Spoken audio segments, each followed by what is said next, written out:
My name is Caleb Mercer. I'm 27 years old. And when I was 12, my parents left me at a gas station to teach me a lesson. The hum of the fluorescent lights was the last sound I heard before their van disappeared. 15 years later, an email landed in my inbox titled Financial Sponsor. Caleb Mercer. Same family, same silence. Different weapon. They thought they could still use my name, but they had no idea what I'd kept. Before I continue, tell me where you're watching from. And hit like and subscribe if you've ever been betrayed by family, the kind that smiles in public but leaves scars in private. Because this story isn't just about money or revenge. It's about what happens when silence learns how to fight back. The summer I turned 12 felt like a fever that never broke. The air stuck to my skin, the sky heavy with the weight of a storm that never came. My parents, Monica and Gerald Mercer, believed punishment worked best when it looked like discipline and sounded like love. That night, in the back seat of our old minivan, I learned what those words really meant. We were driving home from my cousin's birthday party. The smell of frosting still clung to my fingers, and I remember staring at the empty paper plate in my lap. The icing stain shaped like a smile. I'd asked for another slice of cake, not a big deal, just a kid asking for more sugar. But Mom's head snapped around like I'd cursed. "Do you ever think before you ask?" she hissed. Dad gripped the wheel tighter, silent, like always. Mom didn't stop there. "You already had one. You don't appreciate anything, Caleb. You're ungrateful for everything we do." I wanted to apologize, but I'd learned that saying sorry just opened another door for them to walk through. So I kept my mouth shut and watched the lights smear against the window glass. Every word felt like static in my chest. When we stopped for gas halfway home, Mom turned in her seat and said, "Get out. Go cool off. Think about your attitude." I thought she meant a minute two at most. I stepped out into the thick, humming heat, the pavement still radiating. The door slammed. The van pulled forward. I smiled for a second, thinking it was a joke. Then the brake lights flashed red and vanished around the corner. I chased until my legs burned, until my lungs scraped raw. Then I stopped. The night was so quiet it roared in my ears. The gas station sign flickered between open and OP, and I remember thinking even the word open didn't finish for me. I waited. 10 minutes. 30. An hour. Every car that passed made my heart jump. I imagined Mom's voice, Dad's face, them realizing their mistake. They didn't come. The clerk, an older guy with a gray beard and a name tag that said Kin, came out around midnight. He handed me a can of Sprite and said, "Kid, you okay?" I lied. "Yeah, my uncle's coming." I sat on the curb, knees to my chest, the soda sweating in my hands. The cold fizz stung my tongue. I didn't cry. I didn't even breathe right. I just stared at the road and promised myself something. I'd never need them again. A cop found me around 2 a.m. My parents showed up an hour later. Mom's first words weren't, "Are you okay?" but, "Why would you wander off like that?" Dad said nothing, just sighed like I'd embarrassed him. On the ride home, Mom turned to me and whispered, "You scared us, Caleb. You should be ashamed." That was the night I stopped trying to be loved and started learning how to disappear. After that, every small moment carried the same pattern. My sister Sloane would drop a glass of milk, they'd laugh it off. I'd forget to close the fridge, they'd call it irresponsible. She'd get praised for breathing. I got lectures for existing. One Christmas, Sloane unwrapped a brand new phone while I opened a pair of socks. Mom smiled and said, "You're practical, Caleb. You'll use those." When I looked at Dad, hoping he'd at least notice, he said, "Be grateful your sister teaches you generosity." I didn't understand what that meant, but I swallowed it whole like medicine that burned. At 16, I started working at the local grocery store bagging produce, stocking shelves, sweeping aisles after closing. The pay was small, but the silence there was priceless. I'd save my earnings in an envelope under my mattress. A few months in, Mom borrowed some for household bills. She never paid it back.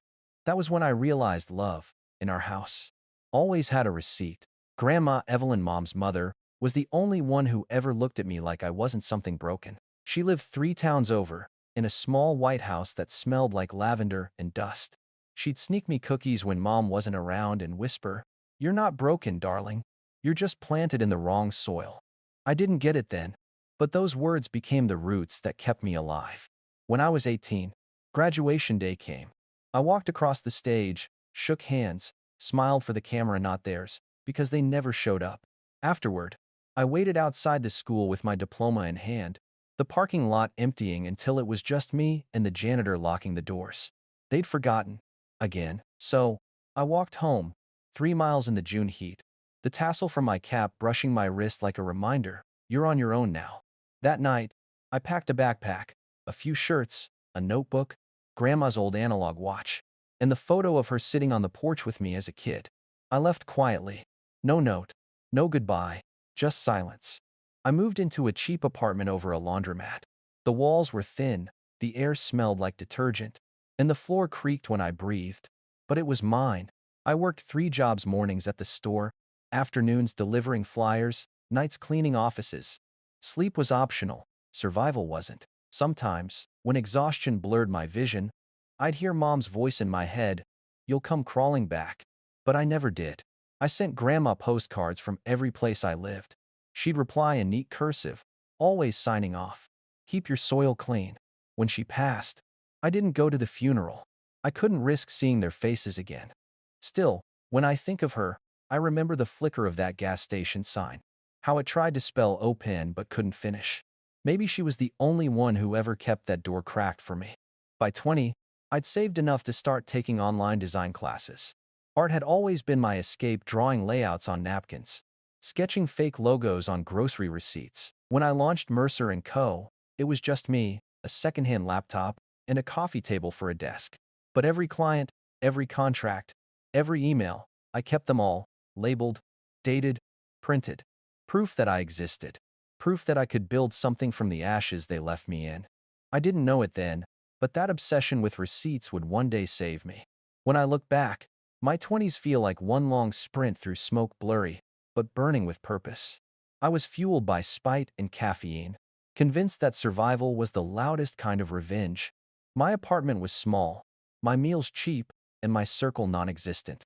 But I was free. Mercer & Co. started in a corner of that one-room flat, where a single desk lamp fought off the darkness. The walls were lined with pinned-up sketches, receipts, and half-finished logo drafts. I didn't just build a business. I built proof that I existed outside of them. Every project folder had a tab labeled Evidence, a habit that would later turn into armor. The first big client came by accident. A tech startup wanted a rebrand. I worked 3 days straight, slept 2 hours total, and delivered early. When the founder mailed the check, I printed the email confirming payment and taped it above my desk like a trophy. Not because of the money, but because someone finally said, "Good job," without it costing me something. Around that time, Grandma Evelyn passed. I got the call from a number I didn't recognize. "This is Patricia," the voice said. "Your aunt. I thought you should know." I didn't go to the funeral. I couldn't bear the thought of standing near Monica again, pretending. Still, Aunt Patrice sent me a letter afterward. No return address. Just neat handwriting on cream stationery. She wrote, "Your grandmother wanted you to have her watch. She said it reminds you to keep time with yourself, not with others." The package held that analog watch, the same one she wore when she'd sit beside me on the porch, shelling peas, saying, "You're not broken, just planted in the wrong soil." That night, I wound the watch, listened to its faint ticking, and for the first time, I let myself cry, quietly, so no one could hear it, not even me. The years rolled by like that: work, sleep, repeat, each small success layered over the old scars. People said I had discipline. They didn't realize it was just trauma turned efficient. I learned to be polite, unflappable, impossible to guilt. Clients called me calm. What they meant was emotionally bulletproof. Still, every so often, the past would find cracks. Holidays, mostly. The smell of roast turkey. The sight of families laughing in diners, it used to sting. I'd distract myself by working through the night, the hum of the monitor filling the silence. At 24, I finally moved Mercer & Co. into a glass office downtown. Riley North joined then, 26. Sharp and too perceptive for her own good. She noticed how I double-checked every contract and kept duplicate files of every client communication. One day she asked, "Do you always keep paper copies? It's like a museum in that cabinet." I half smiled. "Receipts don't lie." She tilted her head. "You mean proof or payment?" "Both," I said. Riley didn't pry after that. But she noticed things like how I tensed up whenever an unknown number called or how I never answered messages from my hometown area code. Once, during a late-night project, she handed me coffee and said, "You know, you can stop running when no one's chasing anymore." I didn't answer, because she was wrong. They always chase eventually. A few months later, I learned how right that paranoia was. The first sign came in the form of an envelope plain white. No return address. Dropped through the office mail slot. Inside was a Polaroid. Me, about 12, sitting on a curb under the buzzing light of a gas station sign. I hadn't seen that photo in 15 years. There was no note, just a small scrap of paper with 2 words. "Keep watching." I froze. That photo could have only come from family or someone close to them. My heartbeat was a hammer in my ears. The fluorescent light in the picture flickered mid-frame, like it still hadn't decided whether to die or not. For a week, I convinced myself it was coincidence, maybe a prank, maybe something Grandma left behind. Then the second envelope arrived. This one from a P.O. box in my hometown. Inside was a church bulletin and a handwritten line in the corner. "Your mother says she's proud of Sloane's engagement." I didn't need to read further. I could already see where this was heading. When Aunt Patrice called a few days later, I almost didn't pick up. But her voice, shaky and kind, disarmed me. "Caleb, it's Patrice. Don't hang up, honey. I thought you should know they're planning something." "Who's they?" She sighed. "Your mother and your sister. There's this big wedding coming. I think you're on the guest list." "Sort of." "Sort of?" "They've been telling people you offered to help pay for it." My chest went cold. I haven't spoken to them in over a decade. "I know," she said softly. "That's why I'm calling. Evelyn wouldn't want them twisting your name like this." There was silence for a few seconds, that same old, suffocating silence that used to fill our house before Mom exploded. Then Aunt Patrice added, "She left something for you. A letter. Said I should wait until you're ready." I swallowed. "Am I ready?" "I think you're about to be." That night, I stayed in the office long after everyone left. The city lights cast pale gold stripes across the floor. I stared at the old watch ticking on my wrist, at the photo of the gas station, at my reflection in the glass wall, same face, sharper edges. I thought about Grandma's words again. "You're just planted in the wrong soil." Maybe that soil had been home, and maybe it was still trying to poison me from afar. When the next morning came, I found another envelope on my desk. Inside, Grandma's letter. The handwriting was shaky but strong. "Caleb, if you're reading this, you've already learned what it means to be left behind. Don't let them teach you twice. Remember, mercy isn't weakness, and truth is the only soil that grows clean." I didn't know it yet, but that letter marked the exact midpoint of my life, the line between running from them and standing still long enough to face them. I put the letter back into its envelope, locked it in the drawer, labeled receipts, and whispered to no one, "Okay, Grandma, I'm listening." It started with a phone call I shouldn't have answered. Unknown number. Local area code. "Caleb, it's Mom." I froze. For 15 years, that voice had existed only in nightmares and voicemail memories. I didn't know which version of her would appear, the preacher's wife's sweetness or the quiet blade behind it. She started softly, like an apology rehearsed too many times. "It's been so long. How are you?" "I'm fine," I said, the words flat as paper. "Well," she continued, "Sloane's getting married in August. Daniel's such a lovely man. We'd love for you to be involved." "Involved how?" A beat. Then, financially. There it was. No hesitation, no preface of love or curiosity. Just a transaction. I almost laughed. "You're calling me after 15 years for a check?" "Don't say it like that," she snapped, mask slipping. "Family supports family." I stared at the screen, watching the call timer tick. Where was that support when I was 12? Her silence was ice. Then, before hanging up, she murmured, "You always twist things, Caleb. You always have." The next morning, my inbox was a flood. Relatives I hadn't spoken to in years sent messages dripping with manufactured concern. "Your mom's heart isn't good. Don't upset her. Sloane deserves a beautiful wedding. You can afford to help." I didn't reply, but every new notification thudded like a heartbeat I couldn't silence. 3 days later, an invitation arrived, gold embossed, perfumed like a bribe. At the bottom, handwritten, "We've reserved you a front row seat. Don't disappoint your sister again." That word again lodged in my throat. By week's end, the situation mutated. A glossy invoice appeared via email from Haven Pierce Events. Total balance due, $27,980.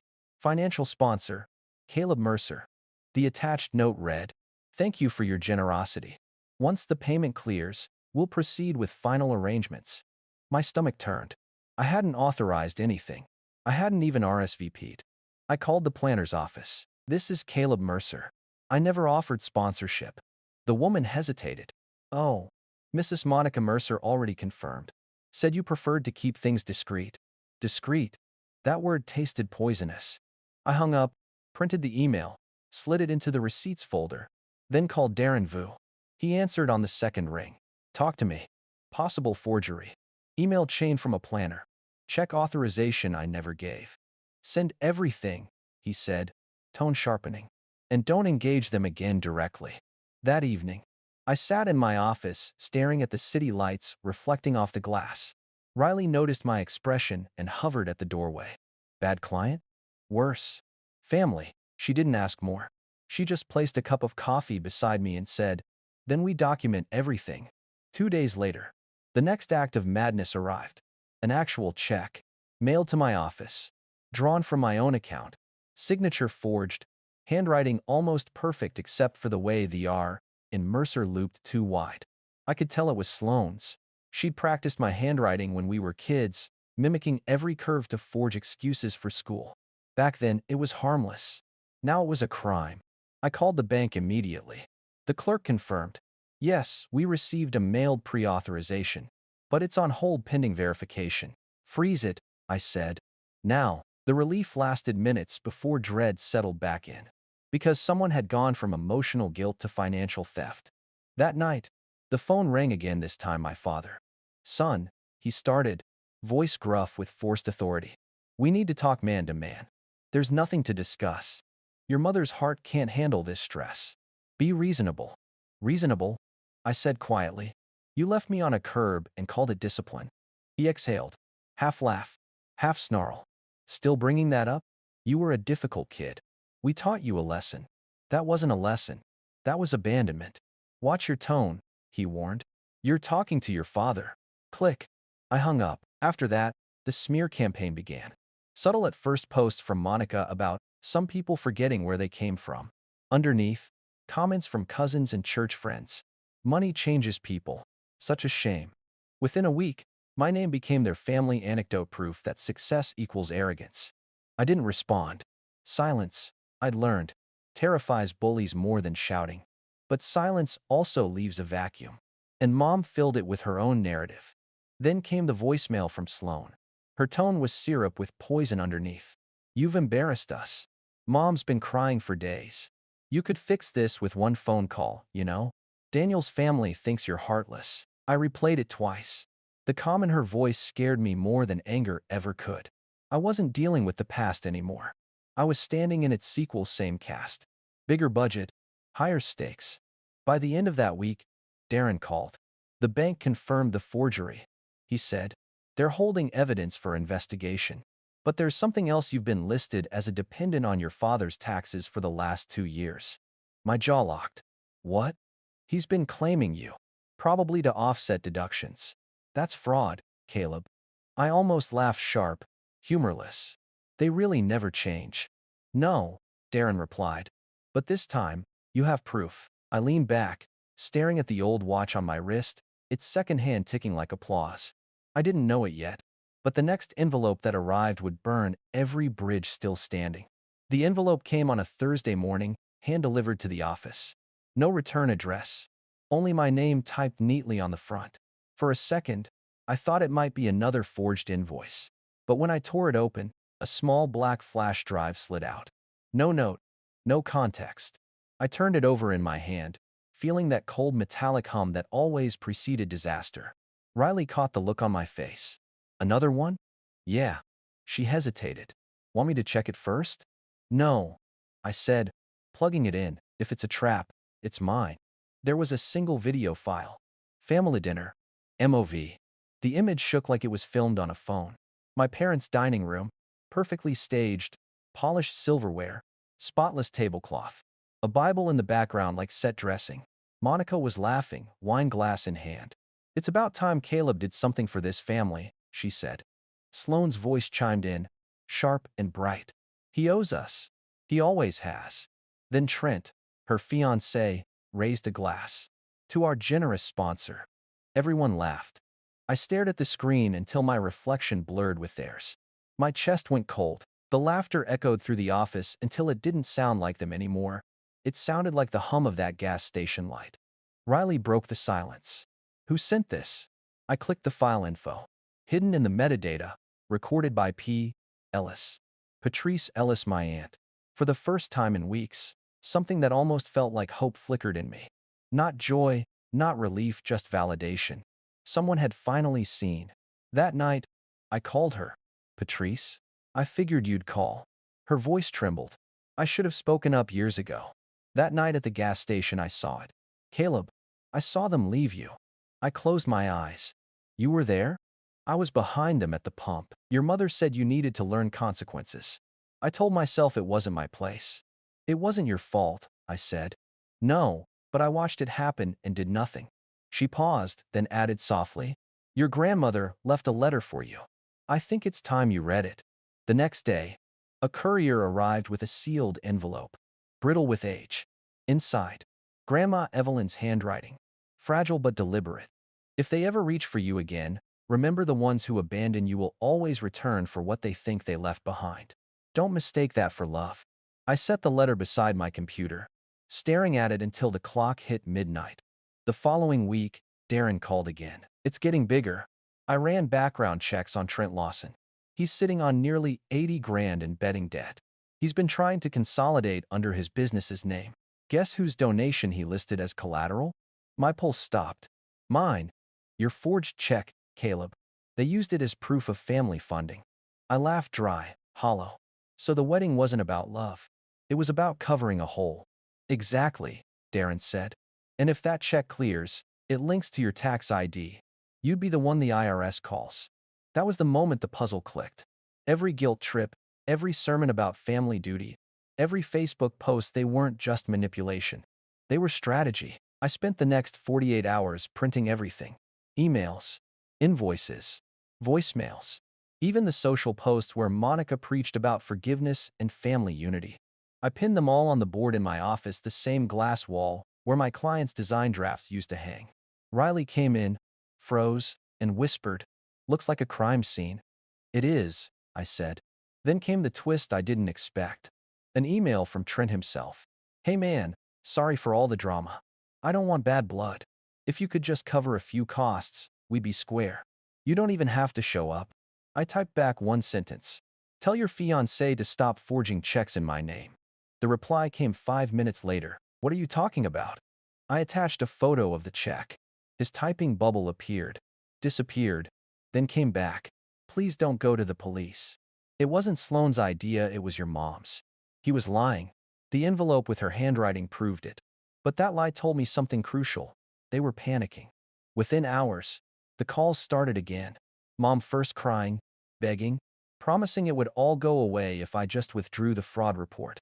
Then Dad angry, accusing me of humiliating them.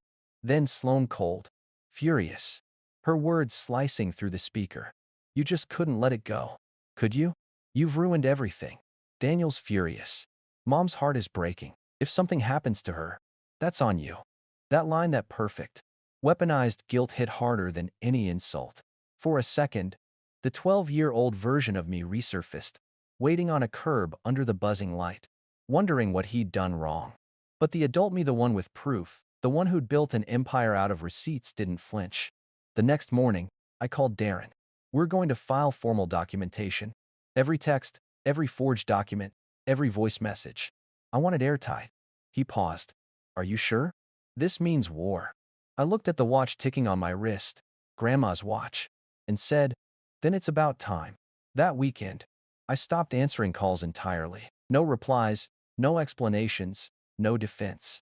I let their narrative starve in silence. By Monday, Monica's Facebook had flipped tone from self-pity to righteousness. A long post about forgiveness, featuring a quote about prodigal sons returning home. It ended with, We all make mistakes, but some people let pride destroy families. The comments poured in sympathy, prayer emojis, cousins reposting her words. And yet, underneath, a single comment appeared from a local account. Didn't she leave her son at a gas station once? It had begun. The meeting took place on a Thursday, the same day of the week they'd left me at that gas station 15 years ago. Maybe that was coincidence, or maybe fate like symmetry. I told them to come to my office at 3 p.m., sharp. Private, I'd said over the phone. No phones, no lawyers, no excuses. My voice had the same calm tone I used when explaining design revisions to clients, clear, professional, unshakable. They arrived together, as if showing unity could still save face. Monica in a beige dress that screamed respectability. Gerald in his Sunday jacket, smelling faintly of cheap cologne and denial. Sloane followed, sunglasses still on inside, clutching a designer purse like armor. Riley stood beside the door, silent witness. Darren waited in the glass-walled conference room with a manila folder thick enough to tip the scales. Mom's eyes scanned the space. "Nice office," she said. "You've done well." Her voice lingered on the word "you like." It was something distasteful. I gestured to the chairs. "Sit." They did, reluctantly, each choosing a side like we were at opposite trenches. I started the recording standard policy for client meetings, I told them. None of them objected. "Let's get to it," Dad said. "We all know why we're here." "Yes," I replied. "Fraud, defamation, and emotional abuse spanning over a decade." Mom blinked, smiling too wide. "Caleb, don't dramatize. You've always—" I slid the first document across the table, the forged check. "Your handwriting, Sloane." She froze. Then the email printout to the wedding planner. "Your confirmation, Mom." Her smile faltered. Darren placed another stack in front of them, tax returns showing my name falsely listed as dependent. "That's a federal offense, Mr. Mercer." Dad's face flushed a dark crimson. "You don't understand how taxes work." "I understand enough," I said evenly. "And so does the IRS. They'll be getting these copies Monday." Monica reached for composure like someone grabbing a railing mid-fall. "We didn't mean harm. We thought maybe helping with the wedding could bring the family together." "By stealing?" I asked quietly. She flinched. I motioned to Riley. She dimmed the lights. The projector screen lit up a still frame from the family dinner. MOV file. My mother's frozen smile, wine glass midair. Then the video rolled. Laughter filled the room. Toasts. Sloane's voice declaring, "He owes us." When it ended, the silence was thick enough to choke on. I leaned forward, voice low. "You built a story about me, the selfish son. The ungrateful brother. You forgot I keep receipts." Monica's lips trembled. "Where did you get that?" "A witness," I said. "Someone who decided silence wasn't loyalty." Dad slammed his hand on the table. "Enough. You think you're better than us because you make a little money and sit behind glass walls?" "No," I said, steady. "I'm better because I stopped lying." Sloane's sunglasses came off. Her eyes were red but dry. "We just wanted you back in the family." I tilted my head. "By forging my name, or by cashing it?" She looked down. "You don't understand," Mom said if we didn't. "Stop blaming her." Monica snapped, turning on her own daughter. "You're not a child." For the first time, their alliance cracked right in front of me. I opened the final envelope, the one Aunt Patrice had delivered that morning. Inside was Grandma Evelyn's letter and a Polaroid of 12-year-old me sitting on the curb outside the gas station, Sprite can beside me. I slid it across to Monica. "This," I said quietly, "is where it started. You taught me that love has conditions. I just learned to make my own." Mom covered her mouth. Whether it was guilt or performance, I couldn't tell. Darren broke the tension with a clipped tone. "Here's what happens next. You will sign these documents: retraction of all public statements, written apology for defamation, and a restitution plan covering legal fees and the fraudulent check amount. You will also cease any contact with my client without consent. Violate any of this, and full evidence goes to law enforcement and press." Dad laughed bitterly. "Press? You'd humiliate your own mother?" I met his gaze. "You already did that for me." They looked at each other, a quick, silent debate, then reached for the pens. The sound of signatures scraping across paper felt like chains coming loose. When they finished, I gathered the pages carefully, aligning the corners, the way I always did. Order out of chaos. Is that all? Monica whispered. I looked at her, this woman, who had once called abandonment discipline. No, there's one more thing. I turned the Polaroid toward her again. You don't get to rewrite this anymore. She stood, trembling. We were trying to do what was right. Then stop pretending it's love, I said. You don't know what that word means. For a long moment, no one moved. The only sound was the tick of Grandma's watch on my wrist. Then, one by one, they left. Sloane was last. At the door, she stopped. Her voice was small. Do you ever think we could start over? I didn't look up. No. I think we already did, just not together. The door shut behind her. Silence filled the room again. But this time, it wasn't heavy. It was clean. Riley let out a slow breath. That was brutal. It was overdue, I said. Darren packed up the evidence, shook my hand. You handled that better than most. I nodded. You don't win against them by shouting. You win by surviving louder. When they were gone, I stood alone by the glass wall, watching the city pulse below. The folder lay on the table, sealed and signed. The past finally reduced to paper and ink. Outside, clouds were breaking. Sunlight spilled through like forgiveness I didn't need. I thought of Grandma Evelyn again, her words looping through my mind. Keep your soil clean. And for the first time in my life, I believed I finally had. The next morning, I woke up before sunrise.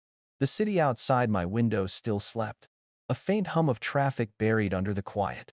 On my desk sat the manila folder, the one they'd signed. Their signatures now legally binding, their lies officially undone. Darren had already filed the retraction documents and sent a copy to the local news outlet. By noon, a short article appeared online. Forgery case resolved, Mercer family issues, public apology. No sensational headline, no drama, just facts. The apology itself was brief, sterile, clearly written by their lawyer. We regret the misunderstanding with our son and acknowledge our errors. We wish him peace moving forward. Peace. That word almost made me laugh. They'd spent years turning peace into a weapon. By evening, Monica's church post vanished. The flattering pictures disappeared too. Within days, the gossip threads dried up, replaced by awkward silence. The Mercer's spotless reputation had a new stain, one that wouldn't wash out with charity dinners or Sunday smiles. Sloane's wedding? Cancelled. Rumors spread quietly about Trent's debt, about a financial miscommunication that ended the engagement. He skipped town a week later, leaving behind an unpaid planner and a trail of embarrassment. Their perfect facade cracked, not from vengeance, but from gravity, the truth finally pulling everything back down to earth. I didn't post. I didn't celebrate. I just watched it unfold like rain washing over old graffiti, slow, steady, inevitable. A month later, a letter arrived. No name, just my address scrawled in hurried handwriting. Inside, you got what you wanted. I hope you're happy. You think you were the only one they hurt, but you were just the first to escape. Signed, Sloane. I read it twice, then set it beside Grandma's old Polaroid, the one of me at the gas station curb. The photo had faded, but the sprite can still glinted faintly in the light. That night, I drove out of the city. The road stretched long and empty, lined with ghostly gas stations and glowing billboards. Eventually, I found it, the same one from that night. The pumps were rusted now, the sign barely flickering. I parked, stepped out, and set a fresh can of Sprite on the curb. Same spot, same silence. For a moment, I just stood there, listening to the buzz of the old fluorescent lights. Back then, I'd waited for headlights that never came. Now, I didn't wait for anyone. I turned, the night air cool against my face, and walked back to my car. They'd abandoned me to teach me a lesson. They just never expected I'd learn it this well. If you've ever been the outsider in your own family, the one who had to build peace from the wreckage others left behind, this story is for you. Tell me in the comments, would you have forgiven them or walked away for good? And if you've ever had to draw a line, even against blood, remember this: boundaries aren't cruelty, they're survival. Hit like, share this story with someone who needs to hear it, and subscribe for more real stories about betrayal, truth, and reclaiming your power. This one isn't over. Not yet.